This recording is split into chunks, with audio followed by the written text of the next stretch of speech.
Señor, gracias por esta mañana, gracias por la oportunidad que nos das de volver a vernos, Señor. Gracias porque nos das la oportunidad de abrir tu palabra, Señor, y no solo de abrirla, y no solo leerla, sino también que nos das la capacidad para entenderla, Señor. Gracias porque realmente tu palabra nos confronta, Señor, y realmente no solo nos confronta, sino que también nos lleva a un arrepentimiento, Señor. Yo te pido que en este espacio que vamos a tener, Señor, nuestros corazones estén dispuestos, estén atentos, Señor, y que podamos escuchar tu palabra y que podamos dejar que ella nos transforme día a día. Gracias, en el nombre de Jesús. Amén. Dejé mi computadora ahí abajo porque pagué la primiparada, que en el primer culto se me vino el computador abajo. Entonces mejor lo dejar ahí, porque tengo buena visión. Vamos a empezar con algo, con un pensamiento súper sencillo de entender, y es la siguiente pregunta. ¿Usted por qué cree que los papás, si todos aquí somos hijos por lo menos, nos repiten una y otra vez lo mismo?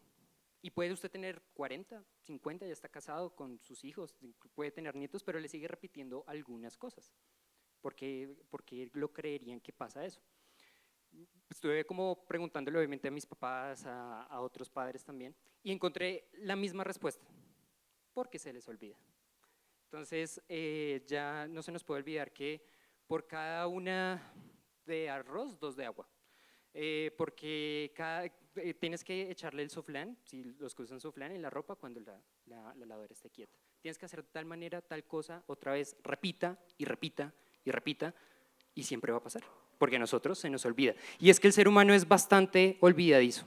Y hoy vamos a recordar nuevamente algo que usted ya lo sabe para la mayoría, que es el Evangelio. Es prácticamente el Evangelio. Ya vamos finalizando el libro de Primera de Corintios. Nos quedan 2 capítulos, y el capítulo 15 habla sobre el tema de la resurrección. Entonces, todo el capítulo 15 vamos a hablar acerca del tema de la resurrección, pero los primeros 11 versículos casi no habla acerca de la resurrección, pero es necesario que ustedes entiendan hoy la base con la que vamos a construir las siguientes 2, 3 prédicas que vienen.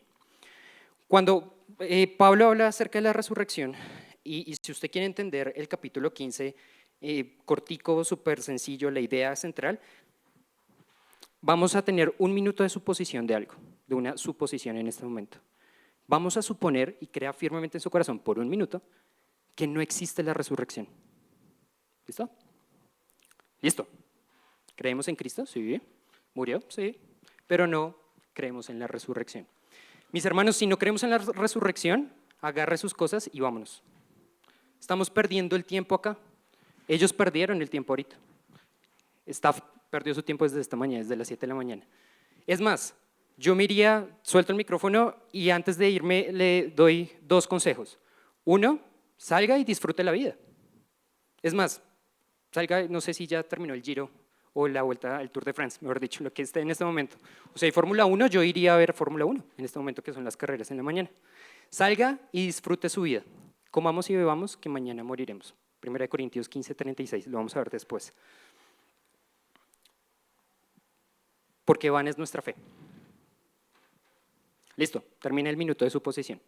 Yo sé que nosotros creemos firmemente en la resurrección. De hecho, le voy a leer una estadística muy importante que escuché. Son datos de hace como 8 años, literal. Entonces, puede que hayan crecido, ojalá no hayan crecido tanto. Pero escuché esto, escuché lo siguiente. Cerca del 95% de los creyentes cree en la resurrección. Bueno, el otro 5% me imagino que no serán creyentes. Bien, vamos bien. Pero escuché esta otra estadística. Cerca del 70% de los creyentes le tiene miedo a la muerte. Cuando yo leí eso, qué raro, ¿será que se equivocarán? No, efectivamente creemos algo, como hemos creído en el Evangelio, pero al momento de aplicarlo, algo nos pasa, o nos toca volver a recordarlo, como lo vamos a hacer el día de hoy. Y Pablo en el capítulo 15 recuerda esto a una iglesia, que se le puede llamar iglesia. Por ahí una vez Cristian Cortés dio una predica que decía, increíble que 1 Corintios, o bueno, la iglesia de Corinto sea iglesia, entonces nosotros estamos bien. Pero realmente ellos estaban teniendo problema en creer en la resurrección por ideas filosóficas que permeaban en esa cultura, Platón, Sócrates, bueno, todos ellos decían cuerpo, alma, entonces había confusión. Entonces uno diría, bueno, el capítulo 15 que habla de resurrección no aplica para nosotros, porque nosotros creemos en la resurrección, el 95% de los creyentes, pero el 70% le teme a la muerte. Los primeros 11 versículos que vamos a ver el día de hoy, los he titulado Mi identidad en el Evangelio, y vamos a leer del versículo 1 al versículo 11. Biblia de las Américas dice: Ahora os hago saber, hermanos, el evangelio que os prediqué, el cual también recibisteis, el cual también estáis firmes, por el cual también sois salvos si retenéis la palabra que os prediqué, a no ser que hayas creído en vano, porque yo os entregué, es decir, Pablo entregó en primer lugar lo mismo que él recibió. ¿Y qué recibió Pablo? Que Cristo murió por nuestros pecados conforme a las Escrituras, que fue sepultado y resucitó al tercer día conforme a las Escrituras, que se apareció a Cefas, es decir, a Pedro, y después a los 12. Luego se apareció a más de 500 hermanos a la vez, la mayoría de los cuales viven aún, pero algunos ya duermen. Después apareció Jacobo, luego a todos los apóstoles, y al último de todos, como uno nacido fuera de tiempo, se me apareció también a mí, porque yo soy el más insignificante de todos los apóstoles, que no soy digno ni siquiera de ser llamado apóstol, pues perseguía a la iglesia de Dios. Pero por la gracia de Dios, este es el versículo más famoso, pero por la gracia de Dios soy lo que soy, y su gracia para conmigo no resultó vana. Antes bien, he trabajado mucho más que todos aquellos, aunque no yo, sino la gracia de Dios en mí. Sin embargo, haya sido yo o ellos, es decir, los apóstoles, así predicamos y así creísteis. Quiero que se lleve una idea central de lo que vamos a ver el día de hoy, y es la siguiente diapositiva, que dice, debido a que se nos ha predicado el Evangelio, debido a que usted y yo hemos escuchado el Evangelio, debemos vivir conforme a lo que esto significa. Listo, súper sencillo de entender, pero ¿qué significa verdaderamente el Evangelio? Y vamos a sacar 3 puntos de lo que acabamos de leer acerca de cómo debemos vivir según lo que ya conocemos, y si es la primera vez que usted va a escuchar el Evangelio, y ojalá lo pueda aceptar, la manera en cómo usted debe vivir de ahora en adelante. Primer punto, vamos a seguir con el mismo razonamiento. Debido a que se nos ha predicado el Evangelio, eso aplica para usted, aplica para mí, debo permanecer firme. 1 Corintios 15:1 dice, ahora os hago saber, hermanos, el Evangelio que os predique, el cual también recibisteis, el cual también estáis firmes. Y vea el orden que pone Pablo el primer versículo. Dice, el Evangelio que les prediqué, lo recibieron. Cuando lo reciban, ahora permanezcan de una manera o quédense firmes en el Evangelio. Y qué difícil es ser firme en la vida, ¿no? Qué difícil es ser constantes en nuestras vidas. Piénselo secularmente. Todos por lo menos hemos conocido a una persona en la universidad que llega a 8º semestre y se sale de la carrera. Y uno no entiende por qué se salió. Pero uno dice, dejó de ser constante en lo que estaba haciendo. Igual en trabajos. Uno que ya está trabajando, la rotación del trabajo es increíble. Dura una persona 1 mes, 2 meses, 3 meses, máximo 6 meses y se va. Piénsenlo más hacia acá. Familias o parejas casadas que no son constantes en su matrimonio. Y el divorcio ya no es un tema de afuera, el divorcio también toca la iglesia. No son constantes, no son firmes en lo que en los pactos que han hecho un día y se divorcian, es lo más sencillo. El mundo nos enseña a ser más prácticos, más sencillos frente a ese tema. Qué poca firmeza y constancia tenemos en nuestro servicio. Eso lo dije después en el primer servicio, pero se los voy a decir ahorita y se los digo con todo el amor y el cariño. Yo digo a veces las cosas un poco fuertes, pero los que me conocen saben que lo digo con cariño y con amor. Iglesia, el culto empieza a las 9 y a las 11. No 9:05, no 9:10. Puede que le pase alguna vez, a mí me ha pasado que yo he llegado tarde, por alguna circunstancia que nos pueda pasar. Pero si se vuelve constante en su vida, realmente eso refleja mucho lo que hay en su corazón. Refleja mucho cómo usted entendió el Evangelio inclusive. Firmes en lo que hemos creído, firmes en lo que hemos escuchado, lo que se predicó en su momento, lo que esa iglesia recibió, lo que nosotros recibimos, debe permanecer firme. Y mire que la Biblia está lleno de historias de hombres que no permanecieron firmes. Adán, si quieren empezar desde el principio, Adán no estuvo firme en obedecer a Dios, comió el fruto, y hasta hoy en día vivimos las consecuencias de eso. Abraham, ya teniendo la promesa del Señor, no esperó y se metió con Agar, y de Agar salió Ismael, y sabemos de quién día hoy es Ismael, o qué nación representa. Vivimos las consecuencias ahorita, en este momento. Un pueblo que salió a un desierto, vieron cosas sobrenaturales, no permanecieron firmes.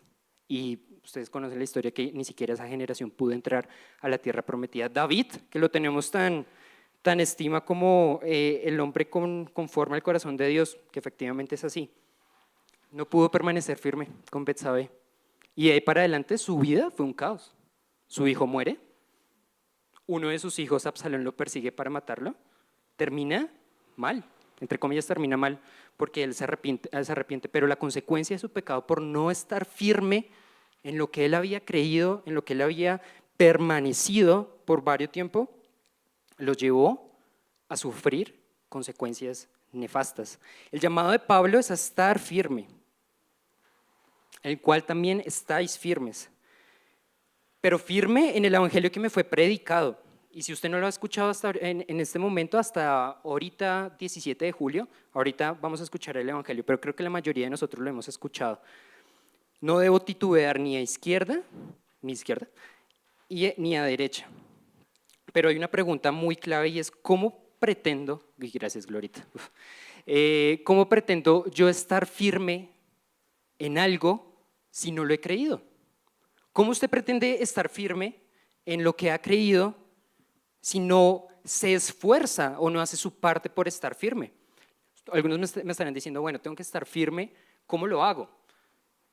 Realmente es la palabra del Señor la que nos mantiene firme. Realmente es el Espíritu Santo obrando en nuestras vidas que nos hace permanecer firmes. El día que usted no esté firme, créame que ese día se la cambió. El día que usted no lea la palabra del Señor por X o Y motivo, y lo he experimentado personalmente, ese día es pesado, es bastante pesado en las cosas de este mundo, en la tentación, en los pensamientos, porque me levanté y no leí la palabra del Señor, no me fui como con armas al mundo a enfrentarme al mundo, sino que el mundo antes me enfrentó a mí, y ese día es muy factible que nosotros podamos pecar aún más.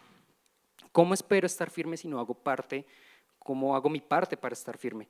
Y esa firmeza va mucho con lo que uno empieza, como la base. Yo no soy arquitecto ni ingeniero civil, pero si hay alguno y me quiere corregir después, pues es válido.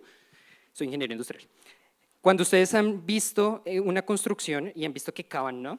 Y cavan bien profundo al principio de la construcción, pues para colocar bien los cimientos, el fundamento. Nuestro fundamento es Cristo. Cuando el edificio está creciendo y digamos que ya está construido, y para los que viven en un piso alto de pronto me entienden, puede pasar un viento, puede pasar tres situaciones, puede pasar un viento chiquitico y usted dice, uy, pasó un viento, pero el edificio va a quedar firme, va a quedar quieto, sin importar la circunstancia que pasó afuera. Dos, si pasa un viento huracanado, no sé si se diga así, vientos más fuertes, ¿cierto? Y usted dice, uy, está venteando, pero increíble. El edificio puede llegar a moverse un poquito, ¿cierto? Pero al final del viento va a quedar firme, ¿cierto? No se va a mover. Puede pasar un terremoto de una gran magnitud y ese edificio sí se va a mover de un lado para el otro. Entonces sí, vamos a estar ahí. A la final, el edificio puede estar agrietado, pero si tuvo una buena base, va a permanecer firme. Mis hermanos, cuando nosotros queremos estar firmes en algo, debemos mirar en qué nos hemos afirmado primeramente. Si es en el Evangelio, que ahorita lo vamos a ver, si es en otras cosas, si es en el Evangelio más algunas cosas del mundo, créame que hay creyentes que con un simple viento se caen. Con alguna circunstancia pequeña para algunos ojos, grande para algunos otros ojos, pero que al final es un viento chiquitico, se caen. Hay creyentes que con terremotos se caen. Y es válido, y creo que en algún momento nosotros hemos caído, pero la idea y el llamado de Pablo es a estar firme. Entonces, el primer punto, vuelvo y lo repito, debido a que se nos ha predicado el Evangelio, debemos vivir conformes a lo que esto significa. Y la Biblia habla en varios pasajes acerca de este tema. 1 Corintios 16, 13, perdón, lo voy a parafrasear porque se me apagó el computador. Dice que estemos firmes, siempre constantes en el Señor. Génesis 17, 1, del 1 al 2 dice, cuando Abraham tenía 99 años, eso lo compartí hace 15 días en el tiempo de varones, tenía 99 años, se le apareció Dios y Dios le dijo, permanece firme en mí. Si Abraham tenía 99 años, con todo lo que sabía, y era Abraham, ¿cuánto no cree usted que Dios nos está llamando a permanecer firmes a nosotros? Debido a que se nos ha predicado el Evangelio, debemos vivir, debemos permanecer firme. Primer punto. Segundo punto. Debido a que se nos ha predicado el Evangelio, debo retenerlo. 1 Corintios 15, del 2 al 8 dice, por el cual también sois salvos, está hablando del Evangelio, si lo retenéis, si retenéis la palabra que os prediqué, a no ser que hayáis creído en vano.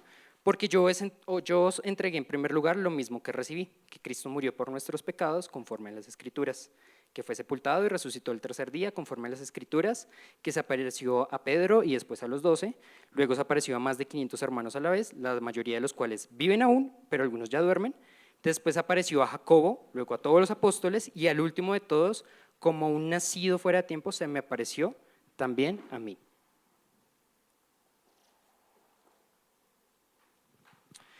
Retener el Evangelio. Hay la palabra para retener, en el griego no sé pronunciarla bien, pero creo que sí dice kateche, significa prevenir o no suprimir, o mejor aún, aferrarse al Evangelio. Y no solo debo permanecer firme en algo que se me ha enseñado, en algo que he escuchado el Evangelio, no solo tengo que permanecer firme, debo retenerlo, aún a pesar de lo que el mundo me pueda decir en cuanto a que no deba retener las cosas. Y ahorita vimos los ejemplos y el mundo nos enseña totalmente distinto las cosas. El mundo no te enseña a ser constante en nada. Es más, te dice que el cambio es bueno. El mundo no te enseña a retener nada. Pues cambia esposa cada 2 años o lo que sea. Sí. No te enseña a retener absolutamente nada. Y ese orden que pone Pablo es muy interesante porque él dice, primero firmes, después retengámoslo, y yo le hago la inversa a la pregunta. Y es lógico como lo pone Pablo. ¿Cómo voy a retener algo en lo que no estoy firme? Es imposible.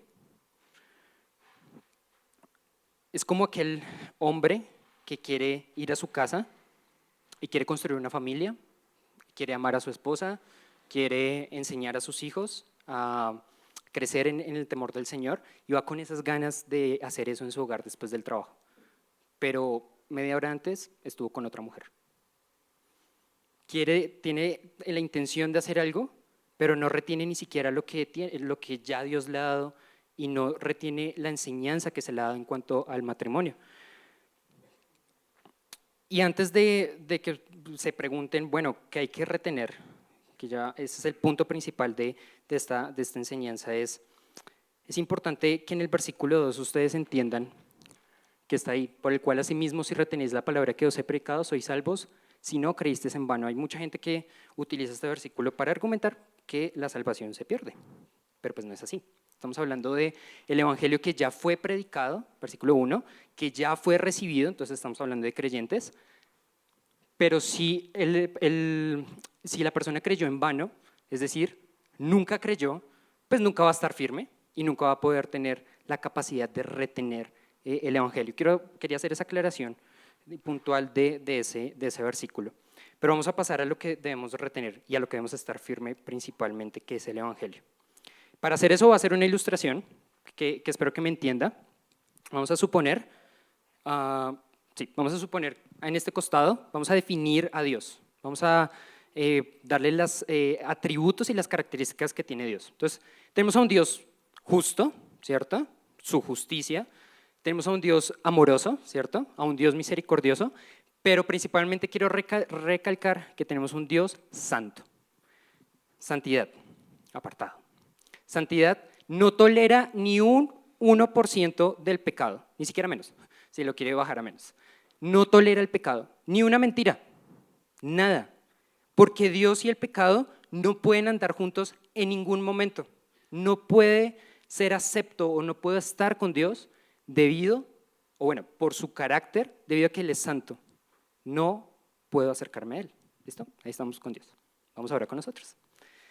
Seres humanos, pecadores.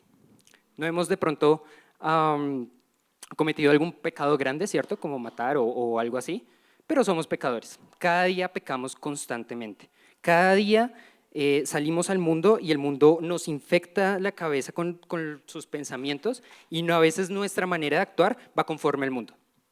Somos mentirosos, somos egoístas, somos orgullosos, somos todo eso. Imposible que el ser humano pueda hacer esto, porque si hace eso, y como usted y yo lo hemos sentido alguna vez en nuestras vidas, no vamos a ser dignos de mirar a un Dios santo. Nuestro pecado no nos va a dejar verlo, en cierto sentido, y convivir con Él, a menos que usted y yo, cuando volteemos a mirar a Él, sepamos que nos tenemos que humillar y tenemos que arrepentirnos de nuestros pecados. Pero este es el estado de mucha gente en el mundo. Nosotros somos pecadores redimidos, ¿cierto? Podemos voltear a mirar a Dios, pero cuando volteamos a mirar a Dios, sabemos que tenemos que humillarnos. ¿Listo? Voy a dejar aquí un momentico esta ilustración hasta ese momento. Y vamos a leer lo que tenemos que retener. Versículo 3. Porque yo os entregué en primer lugar lo que recibí. Y esto es lo que debemos retener tanto usted y yo. Que Cristo murió por nuestros pecados, conforme a las Escrituras. Que fue sepultado y que resucitó al tercer día, conforme a las Escrituras. Retener el Evangelio. Mi posición de perdición, de no poder mirar hacia Dios, fue quitada por el hecho de que, por su mismo atributo de Dios, de su amor, envió a su Hijo Jesús a morir por mí, por mi pecado, que fue sepultado y que resucitó al tercer día. Eso me hace acepto para yo poder voltear a Dios y verlo y decir, no merezco, obviamente, esta salvación, pero fue por gracia, que lo vamos a ver más abajo, fue por gracia y me humillo y me arrepiento. Eso es lo que nosotros debemos aferrarnos. Es el Evangelio Pablo lo sintetiza en 3 frases, que Cristo murió, que fue sepultado y que fue resucitado. Y usted y yo ya hemos escuchado acerca de este Evangelio yo no sé hace cuánto cada uno ha escuchado el Evangelio, de pronto hoy es el primer día que lo escucha también, pero eso cambia vida. Cambia su vida, yo sé que cambió, cambió mi vida completamente. Pero entonces, ¿qué hice con eso? Ahorita alguien nos compartía aquí en el tiempo de varones, ¿qué estamos haciendo? No me queda solo con el conocimiento de haberlo escuchado alguna vez, de haberlo recibido alguna vez como lo recibió la iglesia de Corinto. Queda en qué voy a hacer, debo permanecer firme, qué debo retener, que Cristo murió por nuestros pecados y lo que le decía al principio con la ilustración, otra vez tengo que recordar que Cristo murió por nuestros pecados, sí. Hermanos, eso lo olvidamos constantemente, no textualmente, sino en nuestras vidas, no lo reflejamos. Y no lo refleja usted y no lo reflejo yo en muchas ocasiones cuando salimos al mundo y nos enfrentamos a las cosas que nos tenemos que enfrentar. Y hace 8 días lo decía y el mundo está feo, ¿no? Por no decir otra palabra, está complicado, ¿cierto? Entonces ya hay iglesias que apoyan la comunidad LGTBI, los tenemos que amar, pero no podemos estar de acuerdo con su pecado. Política, economía, ¿cierto? Que estas últimas semanas la economía ha estado un poquito ahí dispareja, no sé cómo llamarle, pero nos dejamos afectar y nos olvidamos que tenemos que estar firmes y constantes y retener sobre todo el evangelio que se nos fue predicado. El inocente se volvió culpable por nosotros, se volvió culpable por usted, se volvió culpable por mí. Y si usted no ha entendido, si usted no ha hecho del evangelio una realidad en su vida, vuelva a escuchar el evangelio nuevamente, vuelva a ver, conforme a la escritura, obviamente se refiere a los textos que habían en su momento, que de pronto ya habían algunos evangelios y narraban y relataban lo que Cristo hizo y sufrió por nosotros. Vuélvalo a leer. Mi invitación es que pueda volver a leer los evangelios y que pueda ver su vida reflejada en la palabra y que pueda verse confrontado con el amor de Cristo allá en la cruz por usted y por mí. Y que de acuerdo a eso, si tiene que pedir perdón, hágalo. Si se tiene que arrepentir, hágalo. Pero que de acuerdo a eso, viva una vida conforme a lo que usted ha escuchado y a lo que usted ha aprendido. Segundo punto, debido a que se nos ha predicado el evangelio, debo retenerlo. Vamos con el tercero y último punto que dice, el mismo razonamiento, debido a que se nos ha predicado el evangelio, debido a que usted ya lo ha escuchado, debo reconocer mi lugar. Versículos del 9 al 11, dice, porque yo soy el más insignificante de los apóstoles, está hablando Pablo, porque no soy digno de ser llamado apóstol, pues perseguí a la iglesia de Dios. Pero por la gracia de Dios soy lo que soy, y su gracia para conmigo no resultó vana. Antes bien, he trabajado mucho más que todos ellos, que los apóstoles, aunque no yo, sino la gracia de Dios en mí. Sin embargo, haya sido yo o ellos, así predicamos y así creísteis. Debido a que se nos ha predicado el evangelio, debo reconocer cuál es mi lugar. ¿De qué te jactas? La pregunta que aquí yo puse es, ¿se jacta de su conocimiento? ¿Se jacta de su posición, de su salario? ¿Se jacta de el liderazgo que usted pueda tener frente a un ministerio, frente a la iglesia?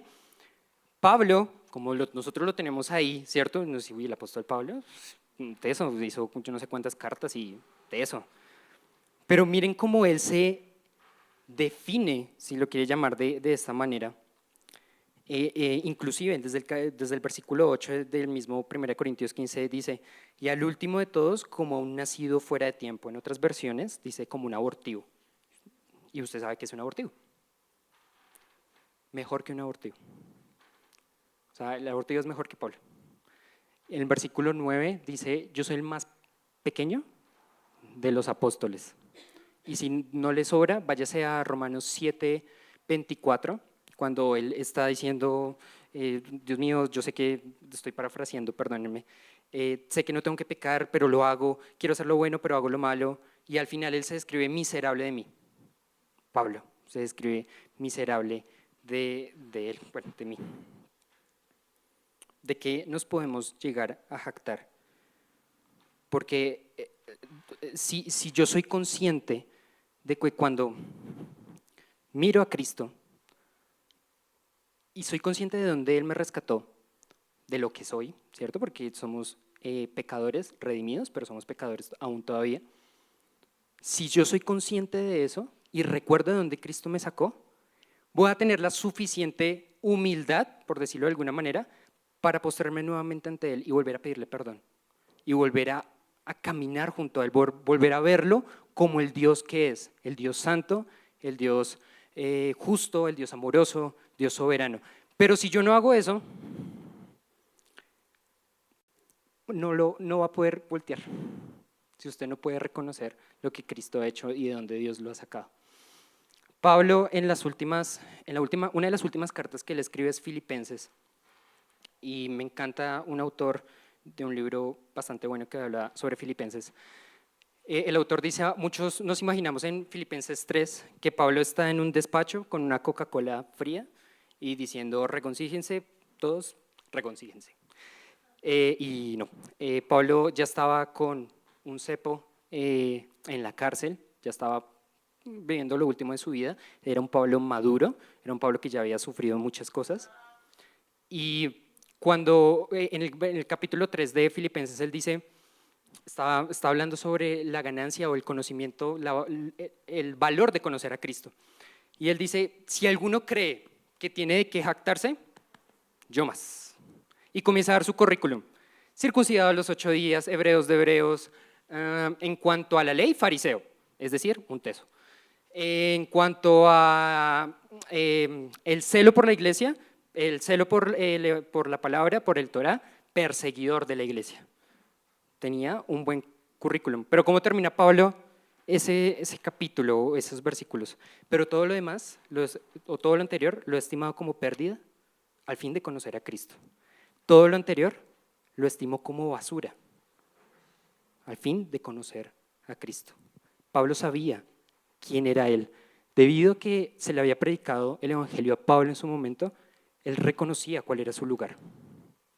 Y el problema de nosotros, yo creo que el problema principal, o donde vienen todos los pecados, es la idolatría. No con ídolos así, sino pues nosotros somos nuestros propios ídolos, ¿no? Y a veces tenemos a Dios acá y a veces nosotros queremos también estar ahí, al mismo nivel, o inclusive un poquito más alto en ese sentido. Porque cuando estamos así, cuando vemos a Dios como igual o lo vemos inclusive es menor, no estamos reconociendo quiénes somos en Él y quiénes somos realmente ante Él. Y sí, somos pecadores redimidos, pero somos pecadores que Él envió a su Hijo Jesús a morir por nosotros. Mi correcta posición debe estar acá, o inclusive allá, bien abajo. Y ver a Cristo y saber quién es Él. Debido a que se nos ha predicado el Evangelio, debo reconocer cuál es mi lugar. Yo no puedo estar firme, yo no puedo retener algo, ¿cierto? Como ya lo hemos visto, y yo no tengo la capacidad de voltear a mirar a Cristo y reconocer cuál es mi lugar, pues si yo no he escuchado el Evangelio. Y no sé si hay personas que de pronto no, o de pronto sí, lo han escuchado pero no han creído, pero decía el primer culto, hoy es el día de salvación, creo que alguien lo decía, creo que Cristian lo decía ahorita en su tiempo de varones. Yo le invito a que usted pueda reconsiderar, primeramente, si es creyente, en qué ha creído. Y segundo, que usted pueda evaluar en su vida cómo lo que usted ha creído ha permitido que su vida cambie y cómo ha estado firme, lo ha estado reteniendo o constantemente mira y recuerda quién fue usted o de dónde lo sacó Dios. Pero principalmente quiero que recuerde lo que Cristo Jesús hizo en la cruz por nosotros, y lo voy a volver a repetir porque pues, de eso se trata la Biblia, del plan de salvación de Dios. Y es que la condición en la que estábamos o están algunos, pero estábamos todos.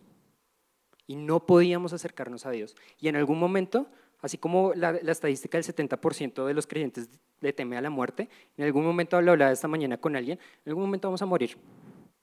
Bueno, a menos que Cristo venga por nosotros. Pero en algún momento vamos a comparecer ante el tribunal del Señor y vamos a ser juzgados por la manera en cómo nosotros pensamos. Pero siempre está la ilustración bonita, que obviamente Jesús es nuestro abogado, y está Dios como juez y dice, pues culpable, pues sí, es culpable, ¿yo qué voy a decir en ese momento? Pero yo me imagino en ese momento entrando a Jesús por una puerta y decir, sí, sí es culpable, pero yo morí por él, y él murió por usted. Él lo amó tanto que murió y dio la vida por usted. Mi urgencia, aunque somos iglesia y somos creyentes, mi urgencia es que usted crea en esto, que usted lo considere, porque eso va a cambiar su manera de vivir, va a cambiar su manera de pensar, va a cambiar su manera de actuar. Va a llegar a las 9 de la mañana al culto todos los domingos, o a las 11, cuando el culto que venga, cosa chiquitica. Pero realmente va a cambiar su vida. Y si usted de pronto no lo cree, de usted de pronto pues, le apresa todo este tema de estar firme, de retener algo, de confrontarme continuamente como yo soy. Mi anhelo y mi oración es que Dios quebrante su corazón en algún momento de sus vidas. No sé si sea hoy, no sé si sea mañana, la otra semana, por medio de otra persona que se pare aquí o por medio de una predica que usted escuche. Lo importante es que usted llegue y comprenda lo que Cristo hizo en la cruz por nosotros. Y si usted ya es creyente, el ánimo es a que usted pueda permanecer firme, que usted pueda retener lo que se le ha enseñado y que, bueno, iba a decir de vez en cuando, pero voy a decirlo, y constantemente usted recuerde quién es. Porque Pablo se consideraba como el menor de todos. Porque Pablo se considera peor que un abortivo. Porque Pablo, al final, en 2 Timoteo dice, he corrido la buena batalla, he corrido la carrera, he peleado la buena batalla. Entonces mi ánimo, iglesia, es que esta semana usted pueda reflejar eso en Cristo, y si es creyente, mi ánimo es a que pueda permanecer firme y retenga lo que por medio de alguna persona, por medio de una predica, Dios le ha enseñado y Dios ha movido su corazón. Y que es importante, esta es la base para lo que vamos a entender en los próximos 2 domingos, y es la resurrección. No vamos a tener tanto problema en creer en la resurrección, pero sí de pronto vamos a tener un poco de problema en cómo aplicar la resurrección en nuestras vidas. Pero se nos va a hacer mucho más fácil si podemos agarrar lo que hoy podemos aprender y lo podemos colocar como una base para poder entender lo que viene en estos 2 domingos. Señor, gracias por esta mañana, gracias por tu palabra, gracias porque, Padre, volvimos a escuchar lo mismo, Señor. Perdónanos porque ya sabemos lo que tenemos que hacer y no lo hacemos. Perdónanos porque a veces queremos agradarte y sabemos de pronto cómo hacerlo, pero no lo hacemos, Señor. Perdónanos porque cada semana salimos a un mundo, a nuestros trabajos, universidades, colegios, Señor, lo que sea, Padre, y el mundo pareciera que nos afecta más a nosotros y no nosotros a ellos, Señor. Perdónanos porque nos cuesta ser firmes, nos cuesta ser constantes, Señor. Nos cuesta bastante amarte y ponerte en primer lugar, Señor. Pero también, Señor, te doy gracias porque tu palabra no solo se queda en una exhortación, Señor, sino que nos está animando a que podamos estar firmes, a que podamos retener lo que se nos ha enseñado, que es tu evangelio, Señor, y a recordar quiénes somos en ti, Señor. Primeramente, quiénes somos en ti, pero también de dónde nos sacaste en el momento en que nosotros decidimos creer en tu palabra y en tu evangelio, Señor. Yo te pido que cada integrante de acá de esta iglesia, Señor, pueda salir retado a permanecer firme, Padre. Que mañana cuando se levante y vaya a su trabajo o se conecte en un computador, Señor, entienda que si no ha pasado un tiempo contigo, Padre, su día va a ser bastante complicado, Señor. Que por medio de lo que Él pueda leer, por medio de tu palabra, Señor, Él te pueda conocer más a ti, que yo te pueda conocer más a ti, Señor. Y que nuestra vida sea constante y firme en buscarte, Padre. Gracias, en el nombre de Jesús. Amén. Por último, quiero darle la bienvenida